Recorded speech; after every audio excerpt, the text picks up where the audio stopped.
Welcome, welcome. I'm glad all of you could make it today. I am the overseer of the Shonen Jump Museum. You can call me the curator. I hope you've enjoyed some of our great works on display. I think it's time to move on to our most prized piece now. Behold, Jujutsu Kaisen. I hope you enjoy this, it'll be gone very soon. Right now, we're in the middle of our search to find the art piece that'll replace Jujutsu Kaisen. Our resident anime and manga expert, Phanta, will display our findings. Phanta, pass it on to you.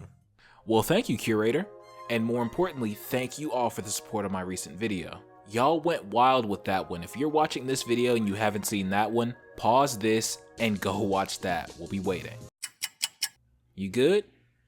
Good. Looking at the last video, I personally feel like I didn't spend enough time looking at the future of Shonen Jump. Right now, there are a huge number of manga flying out of Shonen Jump, it feels like on a weekly basis. So, in my continued search to find out which series will be the next hit for Shonen Jump, I'll be doing something a little different today. I'll be giving my first impressions on the first chapters of each new series released in Jump in 2024. Of course, starting with the oldest ones that released in January, moving on to the most recent ones that came out a few days ago. Some of these series have been out for months now. They've made radical shifts since their first chapter, and some other series have gotten cancelled. But don't worry, we'll be discussing all of that. We have 11 manga to get through today, so let's start with our earliest release, Shadow Eliminators by Kento Amemiya. The first chapter of Shadow Eliminators released in the first issue of 2024, and just to get this out the way early, the series was unfortunately cancelled after 19 chapters. Let's examine why. To start with, as I'm reading through the first chapter of the story, honestly, I'm not too impressed. The art is amazing, but, and this isn't to put anyone down, I can't imagine the level of time and dedication it takes to make art this beautiful, but with a lot of these new stories, that's one of the only things that could be consistently praised. So yes, the art is pretty good, but what else though? The character designs aren't knocking my socks off or anything, they're decent but not amazing. I wish I could say the same thing for the premise and the story, it's just, you know, going through this exercise, reading all these first chapters and reading these stories, I think I've been approaching these things with the wrong mindset. Just because something isn't innovative, that doesn't mean it's bad. Just because a story doesn't do something new, that doesn't mean it's bad either. Not every story is going to be the next Attack on Titan. Some people just want to tell a good story with their own twist on the tropes you've heard before, and that's okay. For Shadow Eliminators though, I don't know. The twist they're trying to put on these usual tropes, they're just not doing anything for me. It's a little too derivative. It feels a little too much like Shaman King or Dandadan or Jujutsu Kaisen. We got an aloof kid who isn't very socially aware, paired up with someone who wants to maintain the status quo. An Exorcist grandma who barely looks middle-aged, and the Kasane, who looks to be the main enemy faction of Shadow Eliminators. They look and act like cursed spirits from JJK. And I really could keep going with the similarities. I originally was going to, but I think you all get the point. Look, I'm not trying to rag on Shadow Eliminators. I'm not trying to kick it while it's down. Just because it has similar ideas to other manga, that doesn't necessarily mean anything. I mean, just look at JJK, the top manga of the last year or two, if not longer. We've seen strong characters with repulsion and attraction abilities before. Everybody knows pain. We've seen characters that can summon and control creatures. We've seen main characters who fight with only their fists in a world full of magic abilities. Zooming out, I mean, the Japanese have been telling stories about exorcising demons and spirits before manga even existed. So what makes JJK different from Shadow Eliminators? Well, JJK hooked us in with two aspects right in the first chapter. I think JJK would have been fine with just one of these elements, but having both really just set it above. For one, Gojo is the strong teacher trope we usually see, but perfected. Like, he's the textbook version of the mysterious strong teacher. He's aloof, he's kind of silly, and he toys with his opponents. Everything he does and says is really interesting. Most of us were wondering what Gojo's deal was from chapter 1. But in addition to that though, Sukuna and the demon inside trope that we've seen so much, especially right in Shonen Jump, Gege put a nice spin on it. I recognize this may be a personal thing, but let me explain. With these demon inside tropes, it's treated in the story like at any time the demon could burst out and start rampaging, like in Naruto or whatever, but I mean, that very rarely happens. Obviously the demon does rampage, but it's usually in a controlled environment. It's usually pointed at an enemy. It's not anything where allies are truly at risk of getting hurt. In JJK, right from chapter 1, It's understood Sukuna could take over at any time and he could tear everything down, especially if Gojo isn't around. And of course we get good payoffs for that later in the story. Okay, let's bring it back. I say all that to say it is absolutely fine that Shadow Eliminators built its base on existing ideas and tropes. I mean, almost every manga, every story we love is built on some type of tropes, some type of existing ideas. The problem with Shadow Eliminators though is there's nothing built on this base. These ideas, these tropes is all there is. Kento was an absolute newcomer to the manga industry, so I hope this manga getting cancelled doesn't bring them down too much. I see the potential, and I look forward to seeing the next work. Next up,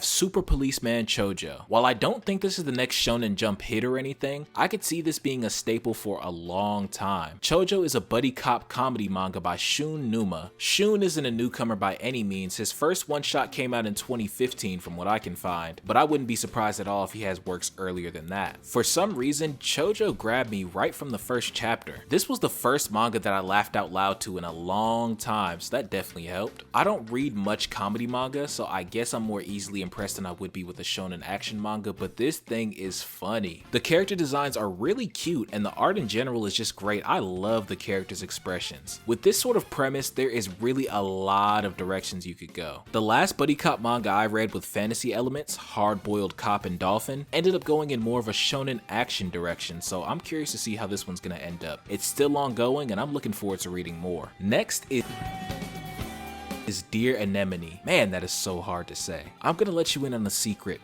This is the only manga on this list that I read prior to making this video. And do you know what I said when I read the first chapter?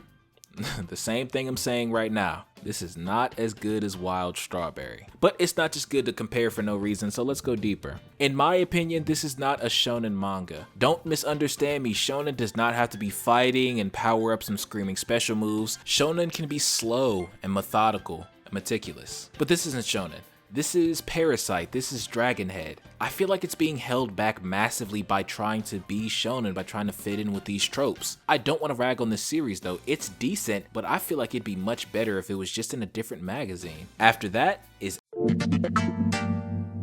Astro Royale. This will probably be the name most of you recognize. This one was made by the creator of Tokyo Revengers, and there was a little bit of a controversy a few months ago because this manga literally looks exactly like Tokyo Revengers. Very brief side tangent. Now that I think about it, it's actually kind of wild that it's normal for mangakas to completely change their art style between books. Getting back to the story, Ken Wakui, my guy. I'm sorry for doubting you. Like, this is crazy. Ken actually did something kind of meta here. Let's take a look at it. Going through the first couple of pages, you feel like you know what you're getting into, especially if you read Tokyo Revengers. Even if you haven't though, you kind of get the idea. Okay, this guy's the rival, this is the best friend, this is the hot-blooded main character with a heart of gold. Ken plays on your knowledge of his previous work outside of Astro Royale, and with the ending of this chapter, he does a complete 180. I'm not gonna spoil it, I'm encouraging you to read it. So all I'll say is, I'm surprised nobody on Twitter or anything was talking about this when this dropped. This is pretty crazy. This is a great start, great twist, good art, good characters. I'm here for it. Next up is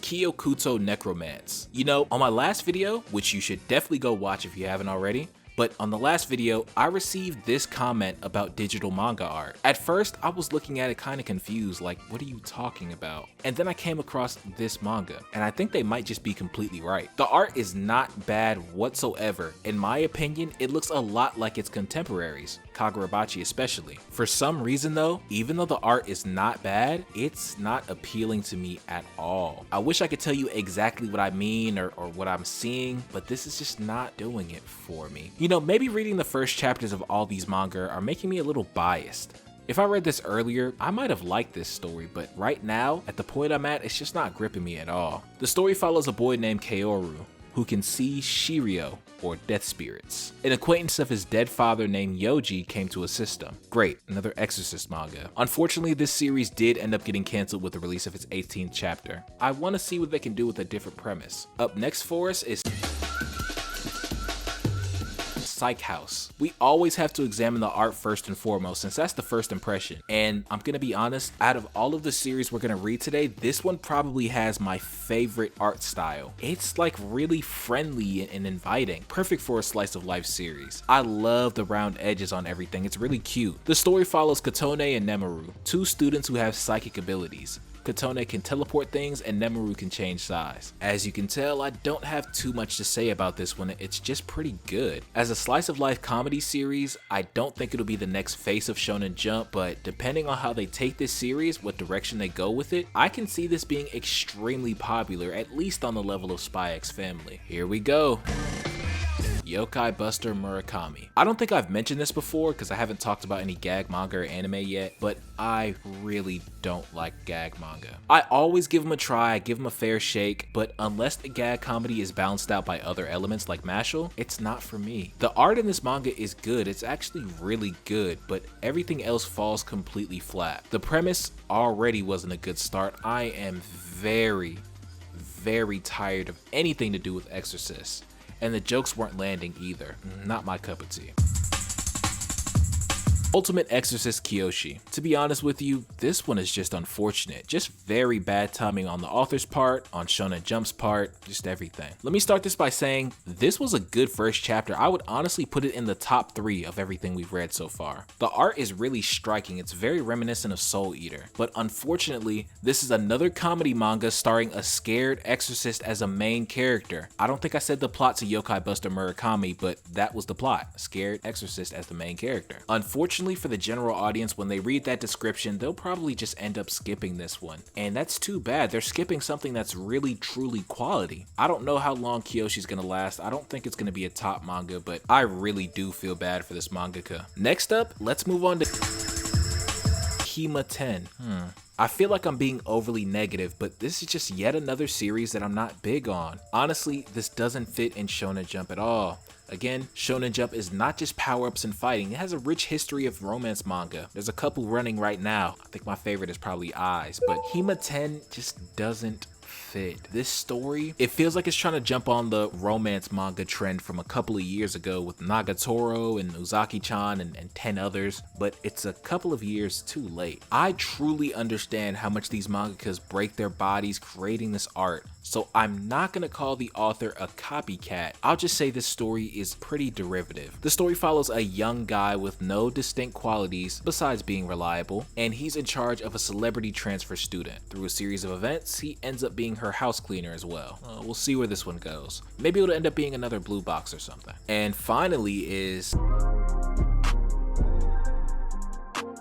You know what? I want to pose a question to you, viewer. I want to ask you something. What do you personally think makes a series a hit? What do you think makes these mangas successful? Is it the premise? Is it the plot? Is it great characters, good art? Or is it something deeper? Does your story have to really say something under the surface to keep people coming back? Well, whatever you think is the most important aspect in a story, Ichi the Witch succeeds in all of them with flying colors. This is ridiculous. By the 3rd or 4th page, I had already decided this is the one. This is really going to be the competitor to Kagurabachi, competing for that #1 spot. I can't see it any other way. Like, wow, this series, it's stunning, it's beautiful, it's so different. There's so much I want to say, but for the first impression, I'll keep it simple and say I really love this. I feel bad for these other mangakas in Shonen Jump right now. They have the unfortunate displeasure of going up against this extremely elite female mangaka duo, with the artist of one of my personal favorites, Act Age, and the author to Welcome to Demon School, which I've mentioned before in these videos. Good luck to everyone else, but with the way the numbers are looking, this might actually end up being a bigger hit than Kagurabachi. We're going to be talking about this a lot more on this channel. And with that,